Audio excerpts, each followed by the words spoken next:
The new Netflix drama House of Guinness ends with a literal bang. After 8 episodes of tension bubbling between the rich Irish Protestant Guinness family and the Fenian cause, spearheaded in the show by Patrick, played by Seamus O'Hara, and Ellen Cochrane, played by Niamh McCormack, it all boils over. Spoiler warning, if you haven't finished House of Guinness yet, now streaming on Netflix, this is your heads up. The very last episode deals with Patrick Cochrane's unwanted return to Ireland after he had been initially exiled to America. Now, Paddy already loathed the Guinness family before they shipped him off to New York, because they represented everything he felt was holding Ireland back. Sir Arthur Guinness, played by Anthony Boyle, was also a conservative politician in favor of maintaining English control over all of Ireland. The Irish Catholic Patrick, on the other hand, dreamt of a free Ireland. Adding insult to all of these already grievous injuries for Paddy, the knowledge that his sister Ellen had an affair with Arthur's younger brother Edward, played by Lewis Partridge. So when Patrick Cochrane returns to Dublin, he's a man on a dangerous mission. He is going to assassinate Sir Arthur Guinness. Star Niamh McCormack explained what this means for Ellen. I think when her brother comes and tells her that he is going to kill Arthur Guinness, she knows what that means, that he is sacrificing himself for the cause, and she wants him alive. She needs him. He is all she has in this world. Ellen ultimately tries to defuse the situation by attending the same political rally where Patrick is expected to take his literal shot at Arthur. She begs the Guinness family's fixer, Rafferty, played by James Norton, to not hurt her brother. Rather, if she spots him in the crowd before Rafferty's crew does, she'll blow her whistle so they can arrest, but not kill, Patrick. McCormack said, I think that she just wants to keep the peace, which is that theme that she follows throughout. She doesn't want anyone dead, even Arthur Guinness, who is a completely different character in terms of their religious backgrounds and the politics that follows.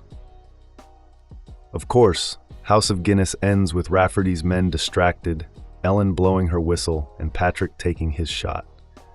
So does Patrick Cochrane kill Sir Arthur Guinness? Does House of Guinness end in death? Will there be a second season? Here's everything we know so far about the end and future of House of Guinness on Netflix. House of Guinness ending explained. Does Arthur Guinness die? So does Patrick Cochrane succeed in assassinating Sir Arthur Guinness at the end? Nope. If you just Google Sir Arthur Guinness, you'll know that he is not assassinated. In fact, he goes on to become a prominent politician, only dying at the age of 75 in 1915. Creator and showrunner Stephen Knight was asked if he was worried that this historical fact might diffuse his cliffhanger ending.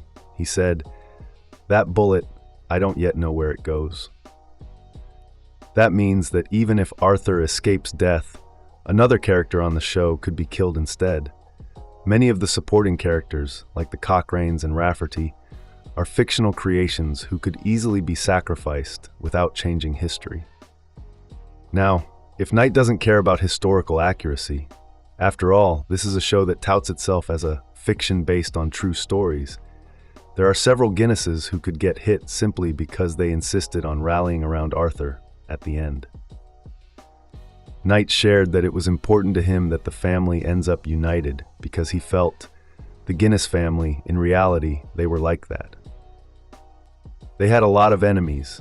They had a lot of people who wanted them to fail collectively, and I think that does build a kind of unity, Knight said. The Guinness motto, "In love we trust, they trust love." But what's next for House of Guinness? Will there be a House of Guinness Season 2? House of Guinness was promoted as a limited series, but its cliffhanger ending suggests that there might be a plan for more seasons. If you're asking me what I want to do many more seasons, Stephen Knight said. I can't make any announcements now, but that's the intention. House of Guinness's leading men are also down to come back and reprise their roles.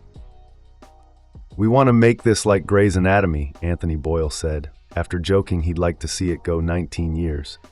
I'll get the mustache back. We'd love it. Yeah, how much are they paying me? Lewis Partridge quipped before saying, I hope they do continue the series. So there you have it. Arthur lives, but someone might not. And if we're lucky, we'll get more seasons to find out what happens next to the Guinness family.